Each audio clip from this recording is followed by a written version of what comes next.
fatigués, je veux croire que tu vas intervenir. Merci pour ta parole. Bénis notre frère qui apportera ta parole. Merci pour tous tes bienfaits. Merci pour la paix que tu mets dans nos cœurs, Seigneur. Merci pour les expériences que nous pouvons faire au quotidien avec toi. Tu connais toutes choses, Seigneur. Glorifie-toi dans ces moments, que toute la gloire t'en revienne. Amen. Voilà, un ou deux qui puissent prier. Gloire à Dieu.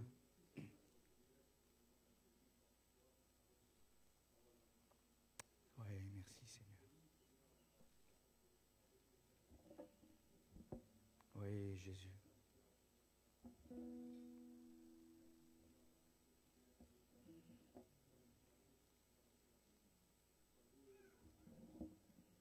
Amen, amen. Peut-être une sœur.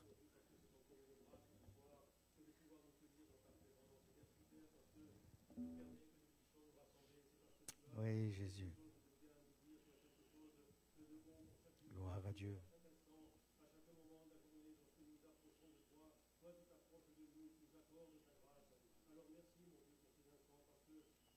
Gloire à Dieu.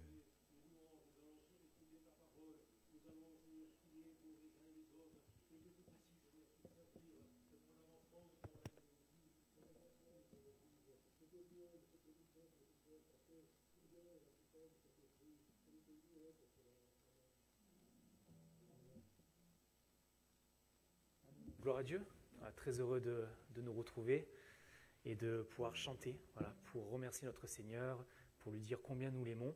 C'est une joie de retrouver la famille du Seigneur. Et dans ma préparation de chant, j'étais dans la voiture avec ma famille, avec Noah, et j'avais à cœur de leur demander s'il n'y avait pas un chant que les enfants ou que Brenda, mon épouse, voulait prendre. Et j'ai mon petit Noah, j'ai mon petit Noah, 5 ans, qui me dit « Est-ce que papa, tu peux chanter un pantalon blanc ?» Le chant « Un pantalon blanc ». Et en fait, c'est le chant, bien sûr, un vêtement blanc, une harpe d'or, un beau palais, une couronne. Et ça m'a fait rigoler, mais comme quoi ce chant, bon, il est aussi pour les anciens, mais la nouvelle génération l'aime bien aussi. Et le Seigneur, on va le voir dans Apocalypse 3, verset 5, il ne va pas nous donner simplement le pantalon, hein. Il veut nous revêtir entièrement de son amour, voilà, de sa pureté. Il nous est dit, hein, celui qui vaincra sera revêtu ainsi de vêtements blancs. Je n'effacerai point son nom du livre de vie et je confesserai son nom devant mon Père et devant ses anges. Amen. Ça, c'est notre destinée pour nous, enfants de Dieu, au ciel. Voilà, pour ceux qui nous ont précédés dans la gloire, ils sont déjà en vêtements blancs. Voilà, et notre nom est inscrit dans le livre de vie. C'est pour cela qu'on veut se réjouir. On veut se lever peut-être pour ce premier chant. Un vêtement blanc, une harpe d'or, un beau palais, une couronne. Là-haut, le Seigneur donne, et le Seigneur, il veut nous donner encore ce soir, hein, même sur la terre. Hein. Je ne sais pas de quoi tu as besoin ce soir, mon frère, ma soeur, mon ami, mais le Seigneur, il veut te donner quelque chose. Il a forcément quelque chose pour toi. Que ce soit une consolation, une guérison dans sa volonté, une solution, une réponse à un problème, de l'amour, de la paix, de la joie. Le Seigneur, il veut te donner quelque chose ce soir. Alors, on va être à l'écoute de notre Seigneur et on veut recevoir ce qu'il veut nous donner. Un vêtement blanc, une harpe d'or. Amen. Un vêtement blanc, une harpe d'or, un beau palais, une couronne, la sainte joie, le vrai trésor, là-haut le Seigneur donne, car Jésus est mon sauveur, il m'a tant aimé, payé ma dette. Il m'a dans son grand amour sauvé du péché. Je vis dans sa sainte lumière. Oui, nous marchons tout joyeux. Nous marchons tout joyeux. Nous marchons tout joyeux. Oui, nous marchons tout joyeux. Nous marchons tout joyeux vers les cieux. Un vêtement blanc, une harpe d'or, un beau palais, une couronne, la sainte joie, le vrai trésor, là-haut le Seigneur donne. Car Jésus est mon sauveur, il m'a tant aimé, payé ma dette sur le calvaire. Il m'a dans son grand amour sauvé du péché.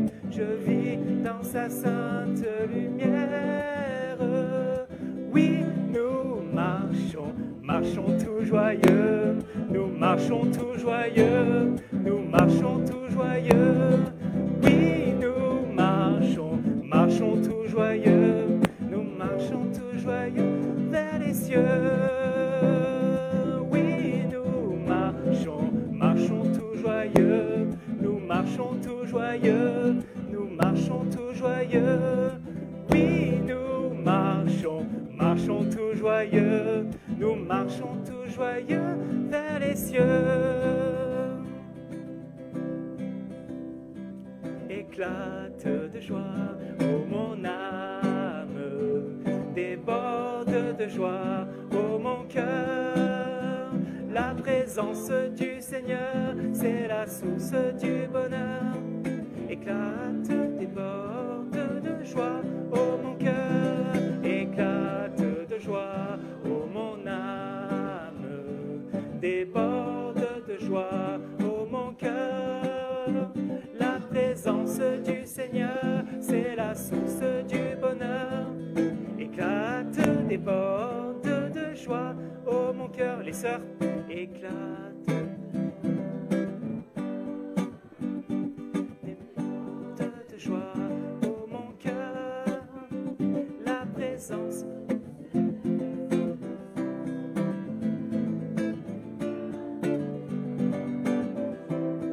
Les frères, éclate de joie, ô mon âme.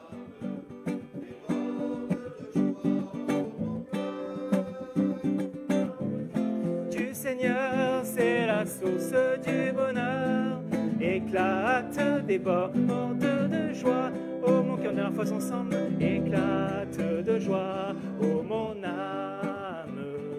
Déborde de joie, ô mon cœur. La présence du Seigneur, c'est la source du bonheur. Éclate, déborde. Éclate, déborde de joie, ô mon cœur. Amen, Seigneur Jésus. Ah, mon cœur est dans la joie, Seigneur. De savoir que tu es venu sur terre pour nous aimer, pour nous sauver, Seigneur Jésus. Quittant la gloire de ton ciel, tu es venu sur terre. Fils aimé du Dieu éternel, tes bras tu as ouverts. Ta grâce a bouleversé le cours de notre humanité. Nous crions ensemble, victoire, Christ est la lumière du monde, que sa gloire recouvre la terre, puissance infinie qui libère, son nom est saint.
que sa gloire couvre la terre, puissance infinie qui libère, son nom est saint,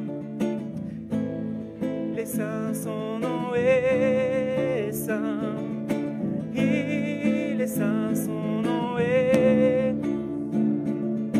il est saint, il est saint.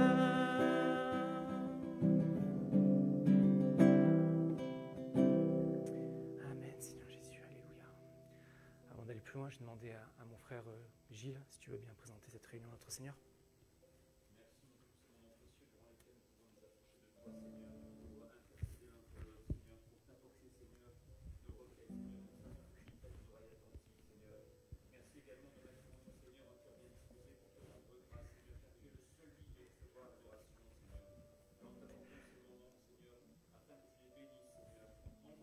Amen, Seigneur Jésus.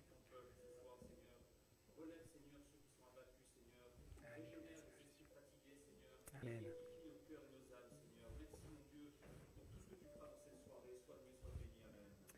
Amen. Alléluia, Seigneur Jésus.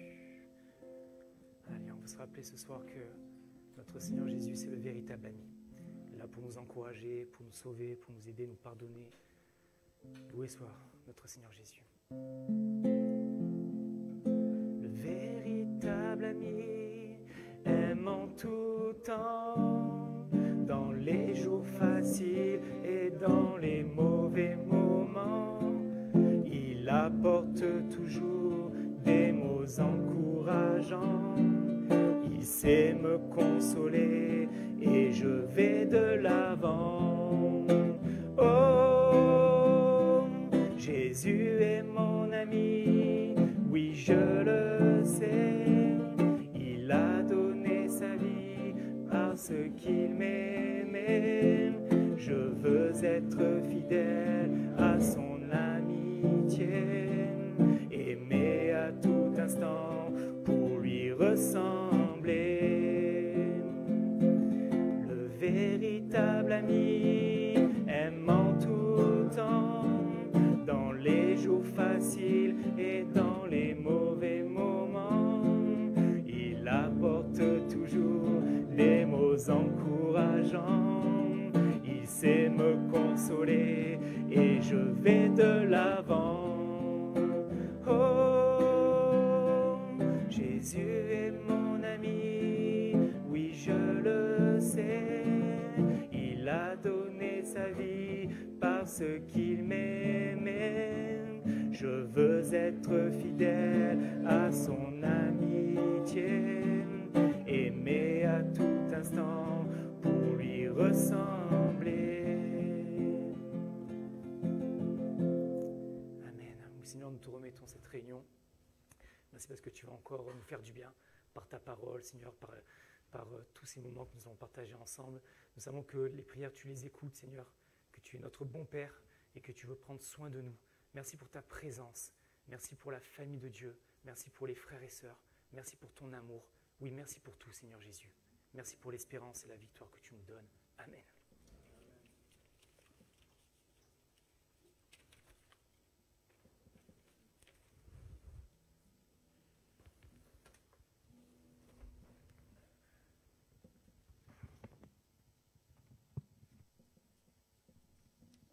Bonsoir à tous.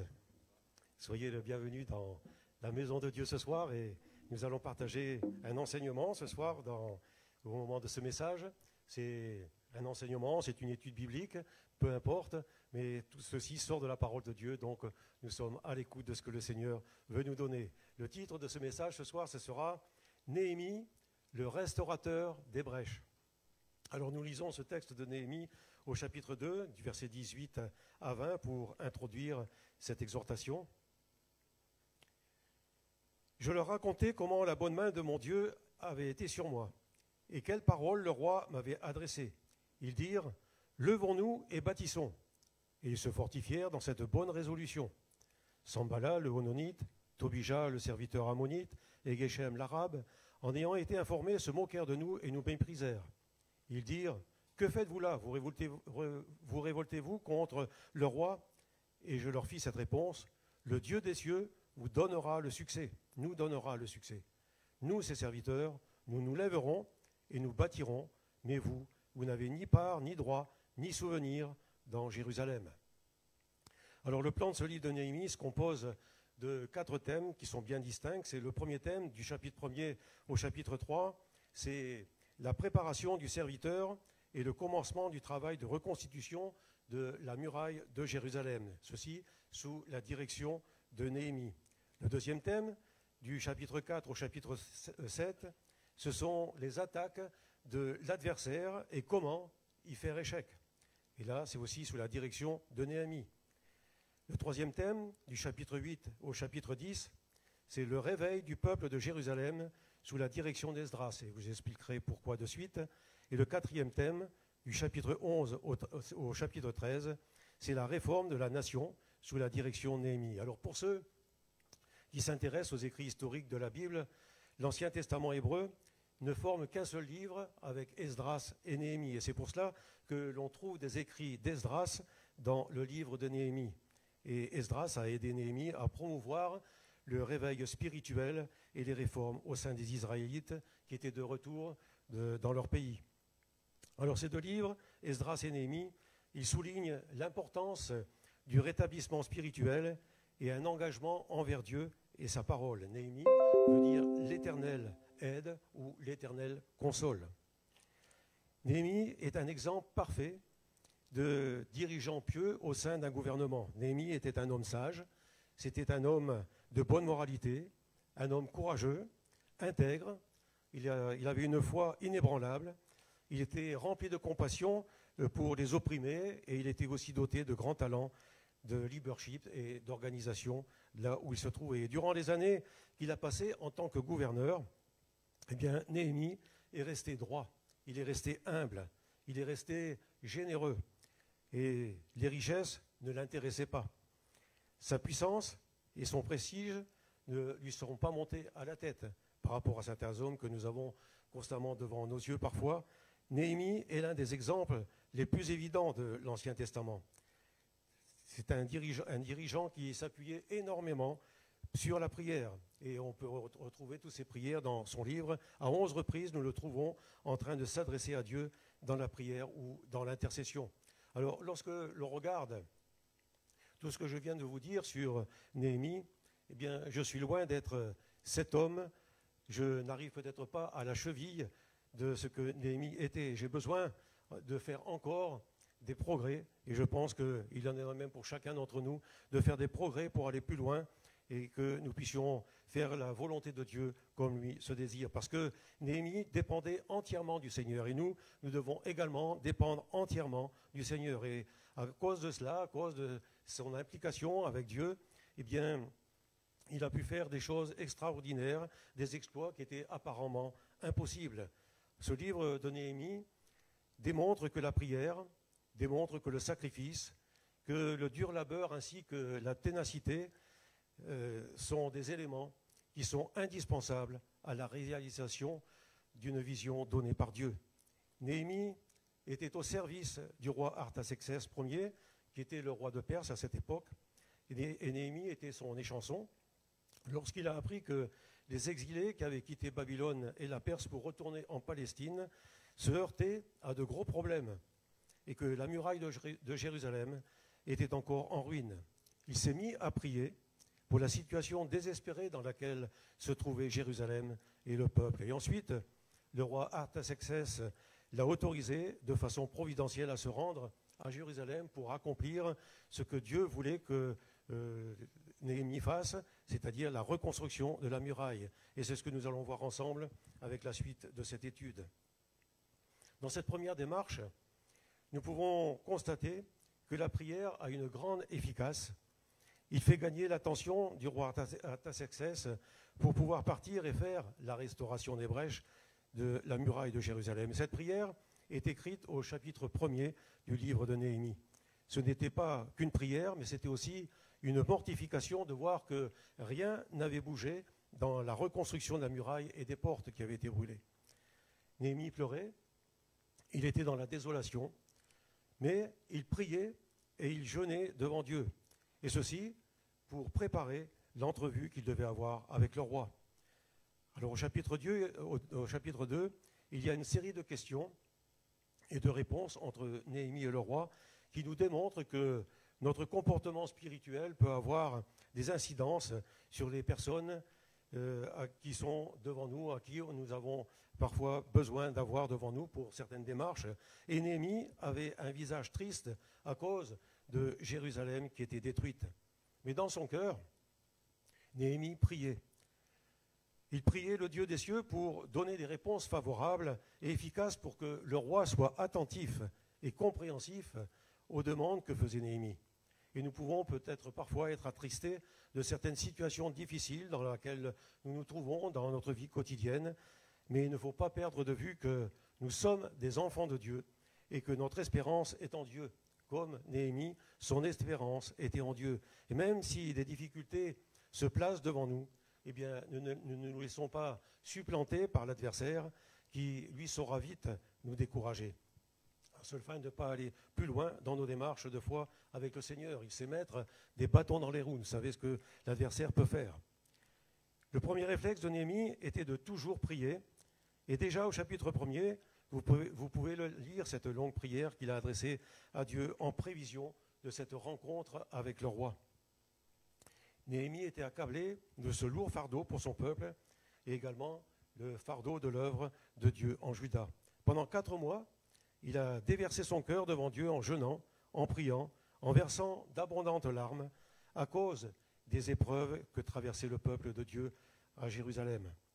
Alors dans sa prière, il a confessé les péchés de la nation et il a rappelé à Dieu les paroles qu'il avait adressées à son peuple. Et Néhémie voulait que la gloire et les plans du Seigneur se réalisent. Il a persévéré en intercédant en faveur de ce peuple. Et si l'on veut que la gloire de Dieu se révèle dans nos vies, que la gloire de Dieu se réalise, eh bien, il ne faut pas baisser les bras. Il faut toujours se persévérer dans la prière. Ce n'est pas une première petite prière que nous faisons qui fera bouger les choses. Parfois, il faut attendre longtemps. Il y a de la persévérance à avoir. Artaxerxès, qui était ce roi, donc à cette époque, et Néhémie a prié pour que Dieu lui accorde la faveur de ce roi vis-à-vis des Juifs. Et lorsque nous désirons obtenir quelque chose de la part d'une autre personne, eh bien, commençons déjà par en parler à Dieu. Il peut agir dans le cœur et l'esprit de certains hommes influents pour accomplir la volonté de Dieu. Néhémie, comme je l'ai dit, était un homme de prière, et avant de répondre aux questions du roi, il fait monter une prière silencieuse vers l'Éternel, afin de recevoir son aide et sa sagesse. C'est l'une des nombreuses fois où dans ce livre, nous voyons Néhémie invoquer Dieu spontanément. Dans un exemple que j'ai donné au chapitre 5 et au verset 19, « Souviens-toi favorablement de moi, ô Dieu, à cause de tout ce que j'ai fait pour ce peuple. » Dans le cas présent, Néhémie se tenait devant le roi. Il a eu juste le temps d'élever vers le Seigneur une brève prière silencieuse venant de son cœur. Alors mes frères et sœurs, nous sommes parfois placés dans des circonstances telles que, en cas d'urgence, eh bien, nous n'avons pas le temps de faire de longues prières.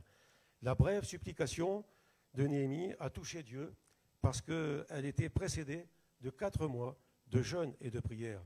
Dieu récompense ceux qui prient. En prenant l'habitude de prier fréquemment au cours de la journée, eh bien, nous ferons couler dans nos vies un fleuve de grâce, un fleuve d'aide, un fleuve de sagesse divine coulera à l'intérieur de nous-mêmes. En revanche, si nous oublions de dépendre de Dieu et que nous n'avons pas besoin de sa présence, nous ne tenons pas dans sa présence quotidiennement, eh bien, il y a une chose qui va se passer, c'est que nous limiterons l'œuvre du Saint-Esprit dans nos vies. Dans le chapitre 2 de Néhémie, il y a un verset qui a attiré mon attention, c'est la fin du verset 8. « La bonne main de mon Dieu était sur moi. » Oui, la bonne main de mon Dieu était sur moi. La main de Dieu qui était sur Néhémie a eu au moins 5 effets bénéfiques dans sa vie. Le premier point, c'est que Néhémie s'est investi dans le dessein de l'Éternel. Le deuxième point, c'est que Dieu l'a guidé activement. Troisièmement, le Seigneur lui a accordé sa faveur et son aide.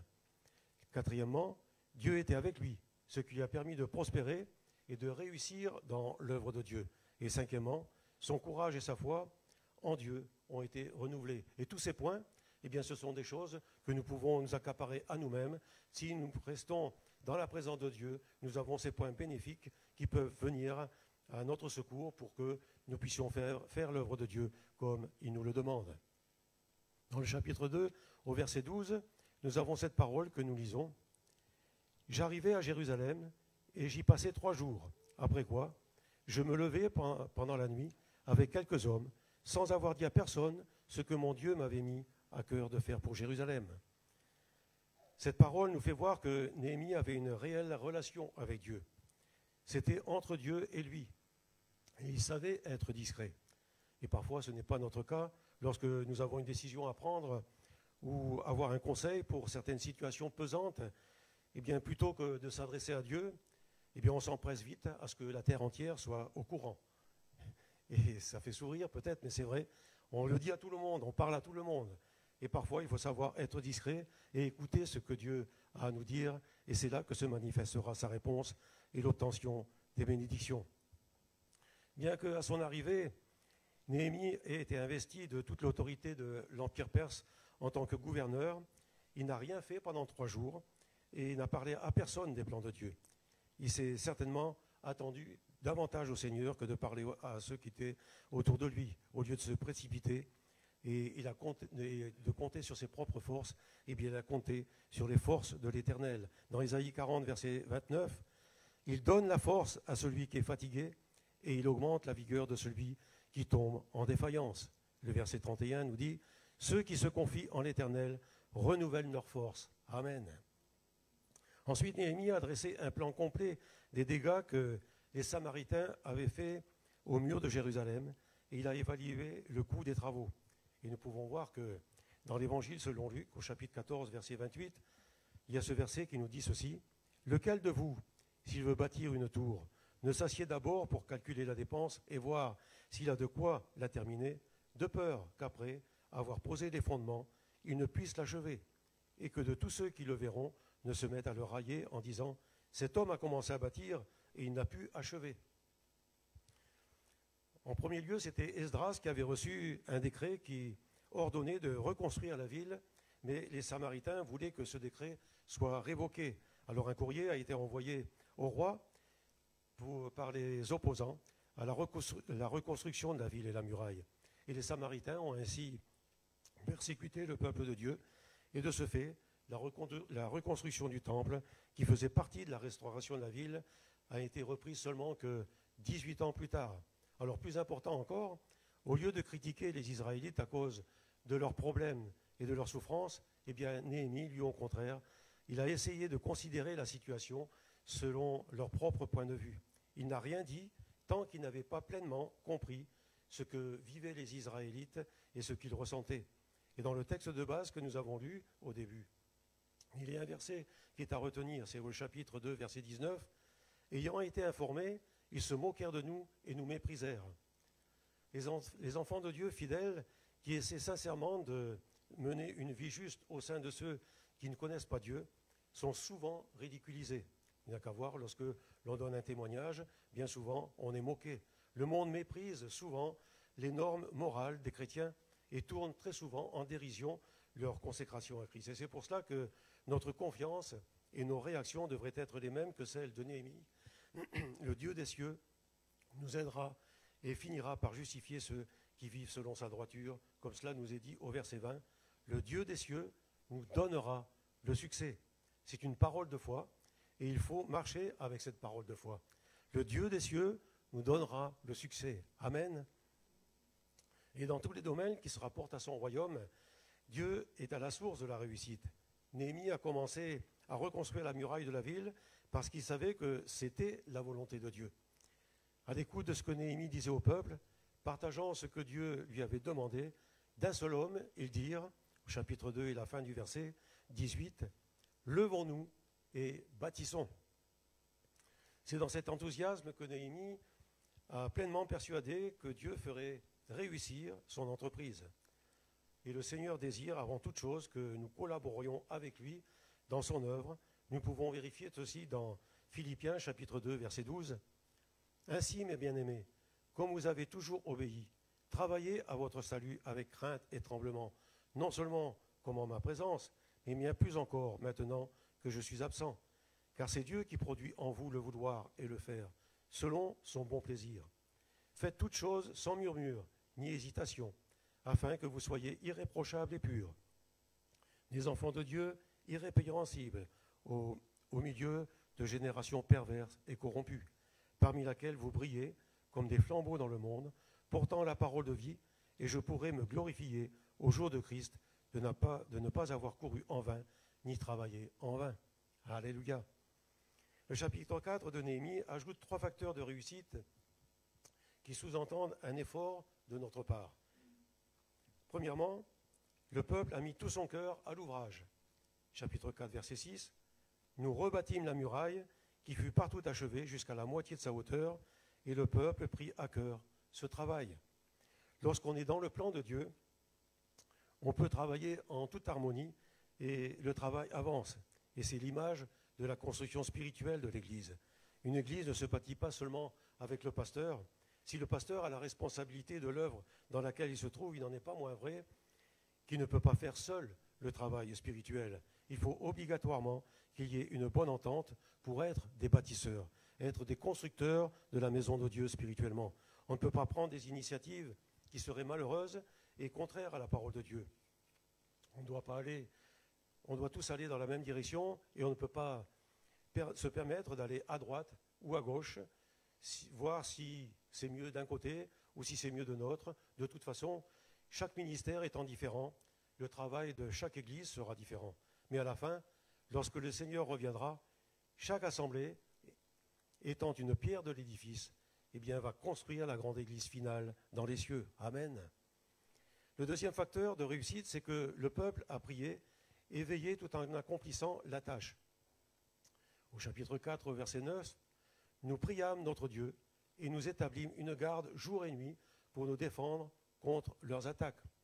Vous comprenez bien que si le travail de la reconstruction avance parce que c'était dans le plan de Dieu, il n'en est pas moins vrai que ceux qui étaient contre la réparation de cette muraille, se sont irrités de voir les brèches se reboucher les unes après les autres. Se sont rassemblés pour attaquer de nouveau le peuple de Dieu. Et c'est pour cela que Néhémie avait tout prévu. Il avait demandé à la maison de Juda, au peuple d'Israël, de travailler avec l'outil d'une main et de l'autre main une arme. C'est ce qu'ils ont fait. Ils ont également établi des gardes jour et nuit pour pouvoir être préservés. Et ils priaient même dans ce temps. Ils ne pouvaient rien faire sans la prière, parce que la prière, c'est aussi une arme contre l'ennemi. Et c'est ce que nous devons faire chaque jour pour être préservés de tout mal, de tout problème que le malin pourrait mettre devant nous. L'arme de la prière est nécessaire dans chacune de nos vies. Lorsque l'on travaille dans l'œuvre de Dieu, il y a aussi des combats. Et la construction spirituelle de l'Église nécessite la prière.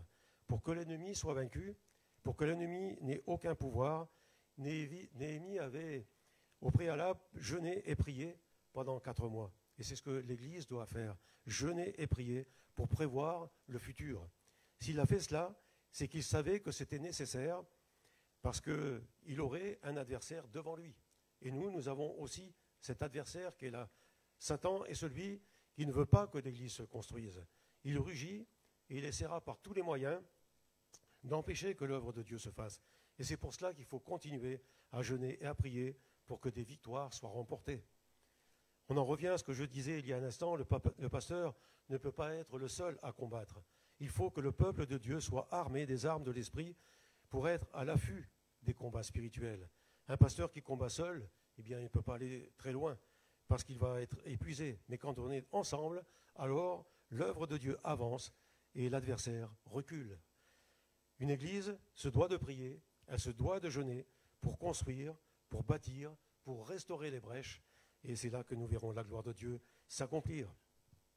Le troisième facteur de réussite est que le peuple, sous la conduite de Néhémie, a fait preuve de courage, de détermination, il a fait preuve de foi lorsqu'il s'est heurté à l'opposition des ennemis. Au chapitre 4, verset 14, Je regardai et m'étant levé, je dis aux grands, aux magistrats et au reste du peuple, ne les craignez pas. Souvenez-vous du Seigneur grand et redoutable, et combattez pour vos frères, pour vos fils et vos filles, pour vos femmes et pour vos maisons. Lorsque nos ennemis apprirent que nous étions avertis, eh bien Dieu anéantit leurs projets, et nous retournâmes tous à la muraille, chacun à son ouvrage. Alors qu'ils étaient tous à travailler sur cette restauration, eh bien l'adversité était là pour entraver la continuité de cet ouvrage. Mais c'est avec courage, avec détermination, avec foi qu'ils ont suivi les instructions de Néhémie et l'ouvrage pouvait continuer à se faire. Ne perdons pas courage dans nos combats spirituels. Continuons coûte que coûte à intercéder et prier, louer Dieu pour l'œuvre qu'il fait, parce que c'est son œuvre et pas la nôtre. Tout ce qui se fait est pour lui et pour sa seule gloire. Il y a la suite de ces versets du chapitre 4 qui ont retenu aussi mon attention, verset 19. Je dis aux grands, aux magistrats et au reste du peuple, l'ouvrage est considérable, il est étendu, et nous sommes dispersés sur la muraille, éloignés les uns des autres. Au son de la trompette, rassemblez-vous auprès de nous, vers le lieu d'où vous l'entendrez, notre Dieu combattra pour nous. Néhémie s'était aperçu d'un détail qui a une grande importance, c'est que le peuple qui travaillait sur la restauration était très dispersé l'un de l'autre. Et ceci peut être un atout pour l'adversaire. Lors d'une attaque, il est plus aisé d'avoir devant soi des gens dispersés. Ceci facilite la tâche pour l'adversaire. Il n'y a qu'à voir ce que l'on voit que parfois dans des reportages sur des animaux sauvages. Le roi de la jungle, lui, il attend toujours sa proie qui est éloignée du troupeau pour faire avoir sa pleine liberté pour pouvoir agir. Et cela, Néhémie l'avait compris.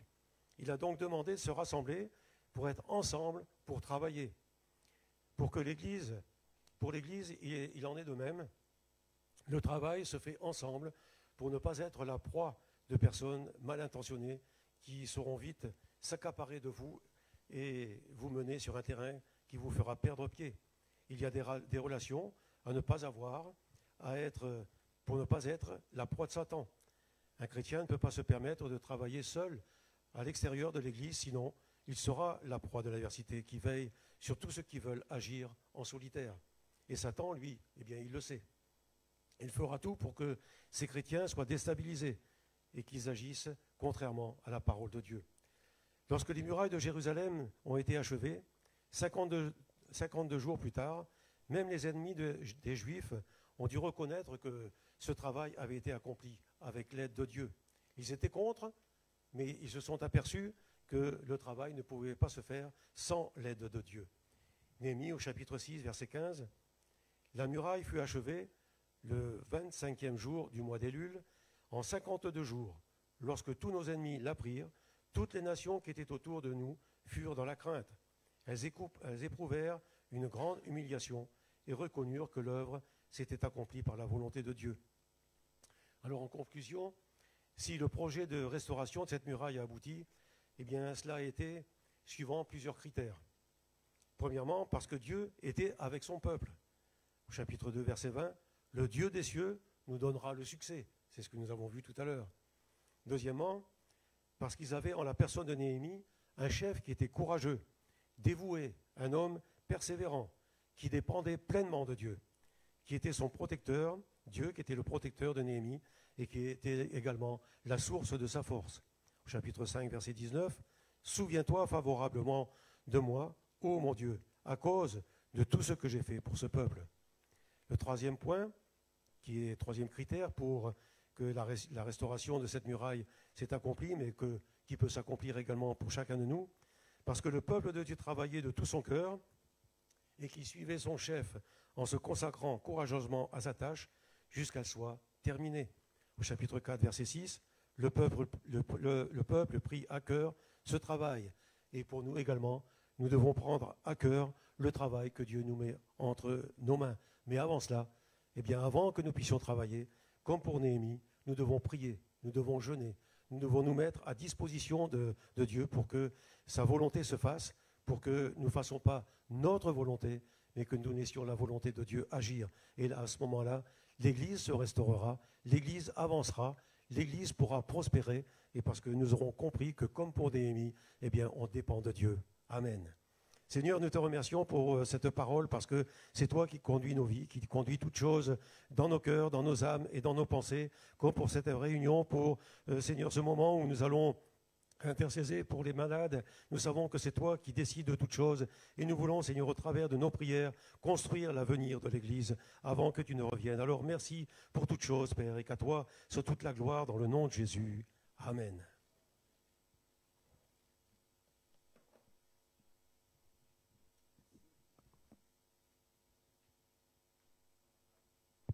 On va avoir un temps de prière ensemble.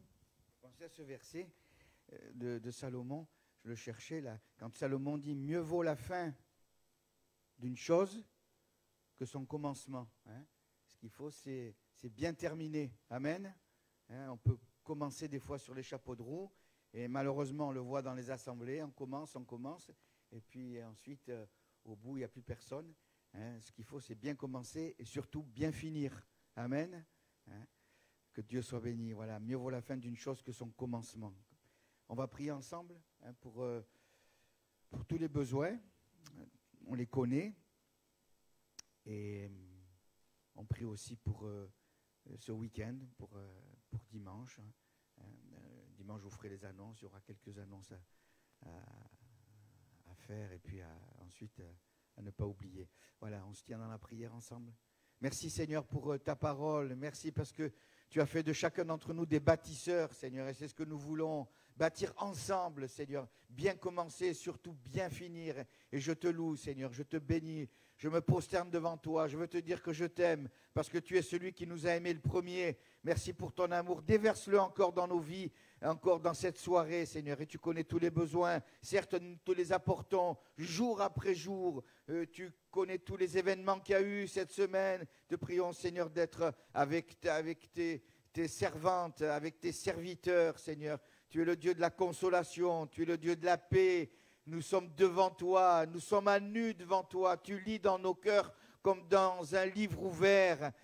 David pouvait dire « Sonde-moi, ô Dieu, et connais mon cœur, et montre-moi si je suis sur une mauvaise voie. Conduis-moi dans la voie de la justice, et je te bénis, Seigneur. Nous voulons être justes à tes yeux, Seigneur, et nous voulons marcher dans cette droiture de ta parole. Oui, fais de chacun d'entre nous et de l'Église des bâtisseurs. Tu vois cette nouvelle année qui va commencer, cette nouvelle année scolaire. Nous voulons te demander de nous venir en aide, Seigneur, dans tout ce que nous allons entreprendre pour toi. Nous voulons tout faire pour toi, pour ton œuvre, Seigneur, parce qu'elle est grande, parce qu'elle est belle et parce que tu es le chef de l'Église. Tu es la tête du corps de Christ, Seigneur, et nous voulons te bénir. Nous voulons dépendre de cette tête, être nourris par toi, Seigneur. Tu es notre nourriture. Christ est ma nourriture et je veux te bénir. Pose ta main sur ceux qui souffrent. Seigneur, accorde-leur ta grâce encore. Seigneur, et visite-les. Sois la consolation de chacun, de ceux qui passent par des moments de séparation. Sois béni, Seigneur, et que toute la gloire t'en revienne.